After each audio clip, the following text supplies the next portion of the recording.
पंजाब के मुख्यमंत्री पर शिक्षा मंत्री हरियाणा का बयान, बोले शहीद होना चाहते हैं 3 बिल का विरोध करके कैप्टन अमरिंदर सिंह। उन्होंने कहा अधिकार ही नहीं कानून बदलने का। कैप्टन को बताया देश विरोधी, बोले बिहार में भाजपा गठबंधन जीतेगा चुनाव। हरियाणा के शिक्षा मंत्री कंवरपाल गुर्जर ने पंजाब सरकार द्वारा 3 बिलों को रद्द करने के खिलाफ बिल पास करने पर कहा कि उन्हें इसका कोई अधिकार नहीं है। यमुनानगर में मीडिया से बातचीत करते हुए हरियाणा के शिक्षा मंत्री कंवरपाल गुर्जर ने कहा कि अमरिंदर ऐसा करके शहीद होना चाहते हैं। वह चाहते हैं कि उनकी सरकार तोड़ दी जाए। उन्होंने कहा कि SYL के मुद्दे पर भी सुप्रीम कोर्ट के निर्णय के बाद विधानसभा में बिल पास करके सारे समझौते रद्द कर दिए गए थे, जिसके खिलाफ मामला न्यायालय में गया था और तब न्यायालय ने सरकार के इस फैसले की निंदा की थी। इस निर्णय के बाद भाजपा के 6 विधायकों ने उस समय इस्तीफा दे दिया था। उन्होंने कहा कि यह राष्ट्र विरोधी है। कोई भी पार्टी अथवा सरकार ऐसा गैर जिम्मेदाराना व्यवहार करती है तो वह देश विरोधी है, क्योंकि वह अपने स्वार्थों के लिए ऐसा कर रही है। उन्होंने कहा कि केंद्र द्वारा किसानों के हक में बिल पास किए गए, उसे बदलने का कैप्टन अमरिंदर सरकार को कोई हक नहीं है। वह केवल बहकावे के लिए ऐसी बातें कर रहे हैं।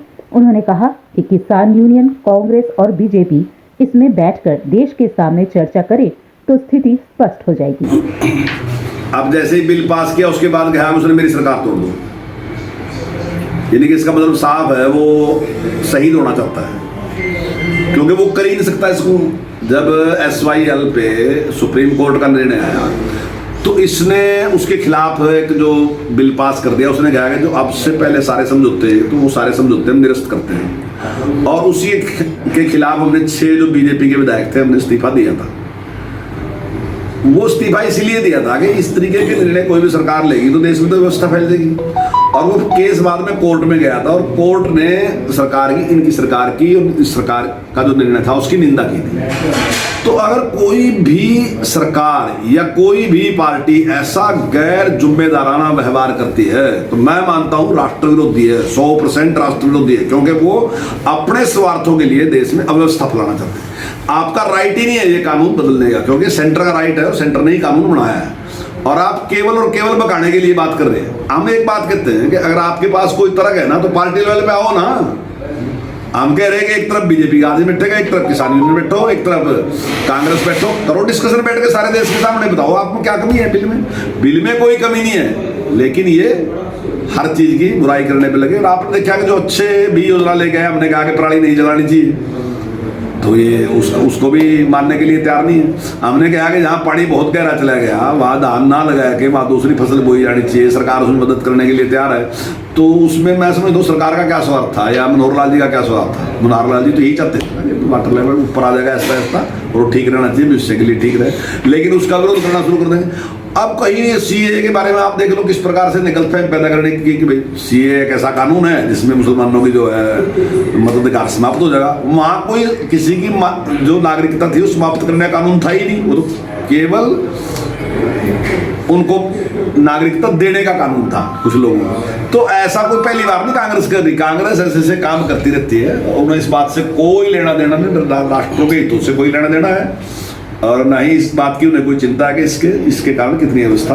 अच्छी कार्रवाई हरियाणा सरकार ने की। अब की बार हम 8.5 लाख टन पराली जो है वो खरीद रहे हैं, 8.5 लाख टन पराली खरीद रहे हैं। और अभी आपने आसपास देखा भी होगा कुछ मशीनें लगी जो उसके एक गट्ठर बांध के छोड़ रही, और वो आज सप्लाई भी रहे, सरकार उसके लिए खर्च भी कर रही है। और आने वाले टाइम में और भी सुविधाएं, अभी पूसा ने एक रिसर्च करी के एक ऐसा कैप्सूल तैयार किया कि उसको हम छिड़काव कर देंगे तो 25 दिन में वो पराली जो है वो खाद में बन जाएगी। लेकिन अभी वो रिसर्च है, और मैंने बात भी की थी, माननीय मुख्यमंत्री से बात की थी मैंने, और जो हमारे CS देवेंद्र सिंह जी उनसे बात की थी।